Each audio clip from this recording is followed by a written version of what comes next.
Tingin ko pa lang, taob na naman isang kalderong kanin dahil sa sarap nitong tahong. Di mo na kailang bumili pa sa restaurant.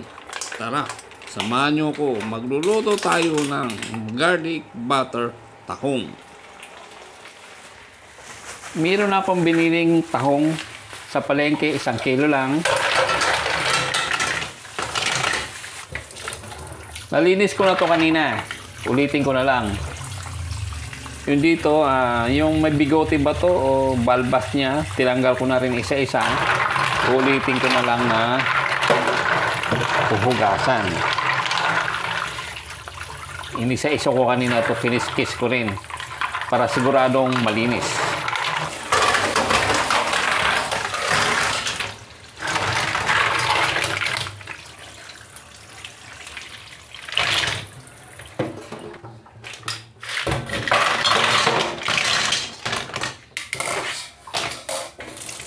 Lagyan natin ng tubig dahil ilalaga natin ito.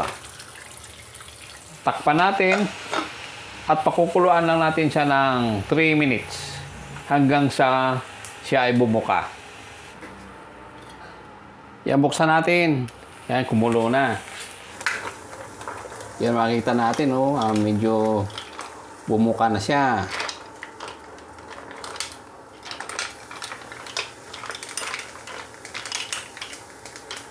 Salain na natin.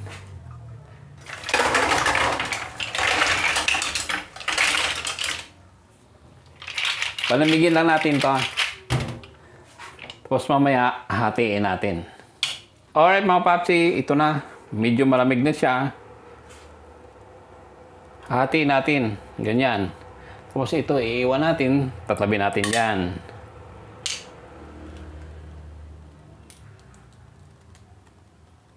Yan. Kunti na lang. Malapit na matapos. Matitikman na natin yung ating garlic butter tahong with Sprite. Lagyan natin ng kunting Sprite. Habang nagtatanggal na yun ito, habang hinihiwalay natin, kung ngayon lang kayo napadpad sa aking munting channel, sana po huwag kalimutang mag-subscribe. Pindutin ang bell icon para po kayo ma-notify pag may bago tayong upload na video.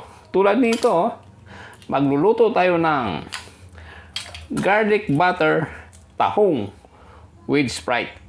Isa na lang. Ayan.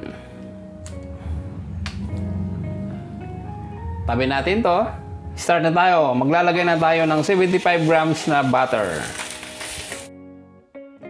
Iikot-ikot hanggang sa matunaw. Pag malapit na siya matunaw, lagay na natin yung ating 1 pirasong o 1 buo na minced garlic.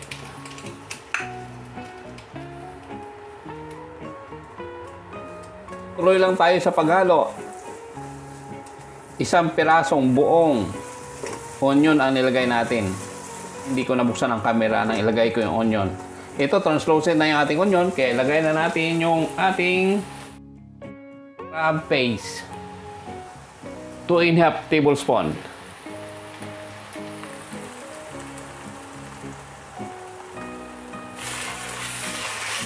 Dahil isa rin to sa magpapasarap sa ating nilulutong tahong.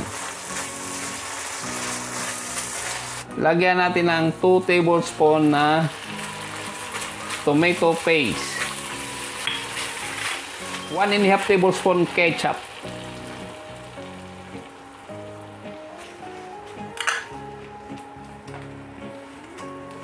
Lagyan natin ng calamansi juice, 3 piraso. Bango ah. Naamoy na natin. Lagyan pa natin ito para mas lalo pa siyang sumarap. Sprite. 1/2 cup.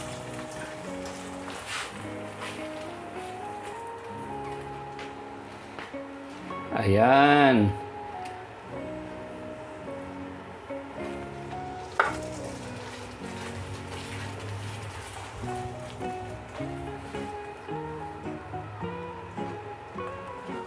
Oyster sauce, mamasitas. Muntik natin makalimutan. Ilang grams ba to? 30 grams.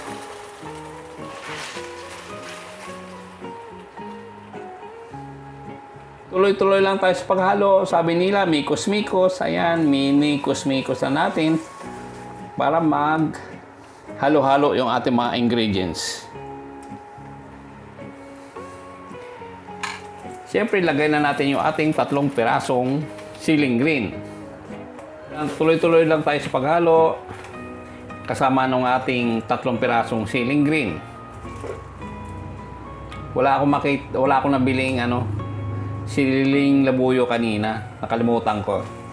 Alright mga papsi, pwede na natin ilagay yung ating tahong.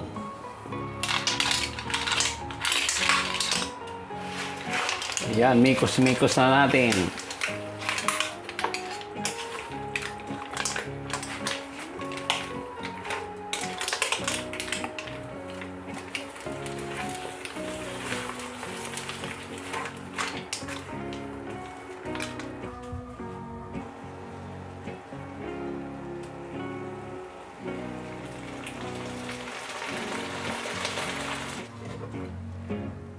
Alright mga papsi, ito na yung ating pinaghirapan. Titikman na natin to ngayon. Kutsarahin natin. Mainit pala. Mainit siya kasi kaaahon lang. Kukutsarahin na natin yan. Walang mainit sa nagugutom. Tara, tikman na natin to. Oh, sarap. Isa pa mga papsi.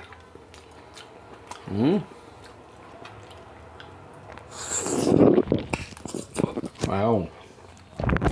Walang kasing sarap. Siyempre itong sili. Titikman din natin to. Balik natin, putol na. Manghang. Ito pangatlong subo. Harap. Busin natin sili na to. Tangkay na lang. Yung naiwan natin Sprite kanina. Bubulunan tayo eh. Tunggain na natin. Masarap talaga. Alright mga papsi, tapos na natin tikiman. Kukuha lang ako ng kanin dahil ako'y nagugutom na rin. Dahil magtatangalian na. Baka dumating mga kumpare ko na manginginom. Baka ito mapulutan at maubusan pa ako.